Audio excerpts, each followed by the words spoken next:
legacy's on the line. I do like the Nets to beat Boston, but let's start with this, Nick. Celtic fans and Kyrie, I mean, they have a history. Kyrie doing what he's doing. What did you make of that, first of all? Well, listen, I'm not a pearl clutcher when it comes to grown-ups yelling back at other grown-ups who are yelling at them. I think the silliest thing we do in sports television is blur out middle fingers. I'm not sure what's being achieved there. I'm not sure who's like, oh, thank goodness that was blurred. I don't know what it means now, and my kids are safe. With that said, Colin, I am not, Kyrie Irving. However, I have been to Mother's Day 2018. I went to TD Garden to watch Cavs Celtics. Maybe not a great marriage choice, but a choice I made all the same. And guess what, Colin? I had some not nice things said to me, and I looked around and I said, yeah, I probably brought some of this on myself, and here's what I didn't do. Flip people off. Because I'm like, I'm a public person. Yeah. So do I think it's the mature response? No, I don't think it's the mature response. Am I super bothered by it? No. Am I really fascinated to see what he does tonight? As far as playing and reacting, yes, because I don't think the Celtic fans are going to all of a sudden take it easy on him. I don't think that's a likely outcome here. So I think I said this before, if a couple of rock stars left and formed their own band and they had 2 flops and a very mild success, you get the band back together. And you got 2 first-round exits and a second-round exit if they lose tonight. That'll give, because you're not going to come back after 0-2. You have 7% chance, and then a second-round exit. So, I mean, even Glenn Fry and Don Henley, I'm showing my age, they had hits, and they got back together with the Eagles and said, we're better together than apart. You lose tonight. I think the importance of this thing is massive, in my opinion, Nick. You. Wow. Well, I just lost a massive wager because I laid plus 60,000 that Glenn Fry, Don Henley, and Jesus would not be mentioned in the first hour of today's show, and you hit the trifecta. So I'm out of money, first of all. Second of all, listen, I don't think the Nets will feel dead if they lose tonight.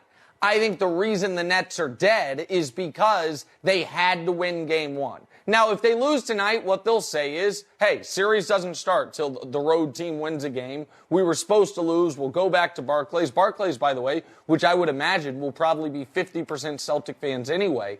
But the reason the Nets are dead, Colin, is you've got to win the great Kyrie game. They didn't. Yeah. You've got to close out up 3 with 45 seconds left. And it's not just that they didn't close it out.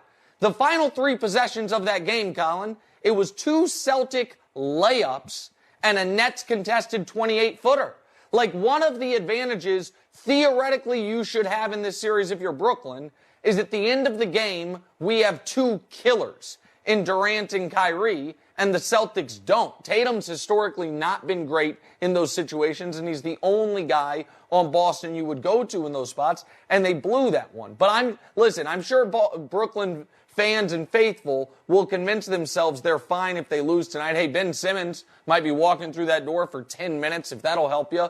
But I just think they're not well enough coached, they're not deep enough, and they don't defend well enough in order to really be able to push Boston here. By the way, Kyle Kuzma had a good year. Lonzo Ball was rolling. Alex Caruso's a plus defender, and Brandon Ingram had 37 last night. Yeah. I will say this. The Warriors have stars and they draft and develop. The Rams have stars and they have 14 starters they drafted and developed. Lakers haven't developed anybody since Kobe. Like, Brandon Ingram now is an all-star. Isn't it an indictment on the Lakers?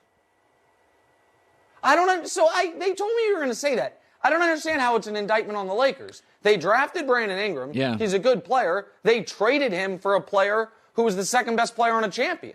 That part I don't understand how it's an indictment. Now, just making the KCP Kuzma trade for Russ is a disaster. Letting Caruso walk because, God forbid, the Lakers pay more of a luxury tax bill. You're the damn Lakers. That's a disaster. But we seem to, do this. The same thing was being said last year, Colin, about Julius Randle. It's like, the Lakers really screwed that one up. Look at Julius Randle. I'm not hearing so much about that this season. I like Ingram a lot, but if they had to go over and do it again, would you not have traded for Anthony Davis? You won the title. Well, yeah, but now you're stuck with a bloated contract and a guy that never plays.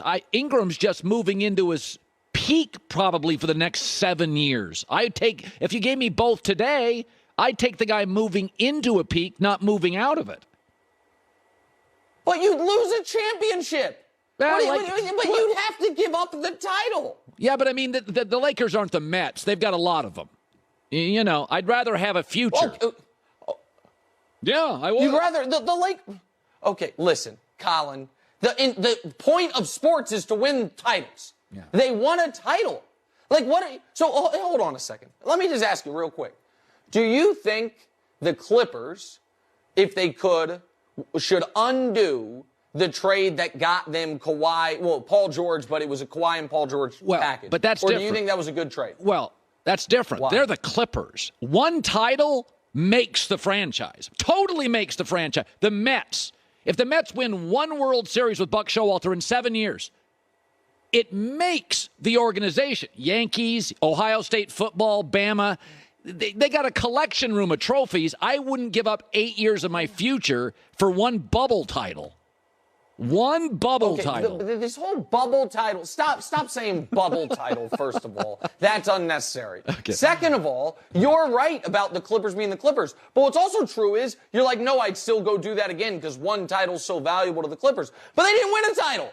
Paul George and Kawhi have played 0 career conference finals games together. Yeah. The Lakers won the title. And while, yes, historically they have been amazing, the 6 years leading up to that title were the worst 6 years in the history of the franchise. This is a weird thing folks are doing, which is KD and Kyrie came together, Paul George and Kawhi came together, LeBron and AD came together all in the same summer. LeBron and Anthony Davis have won a title.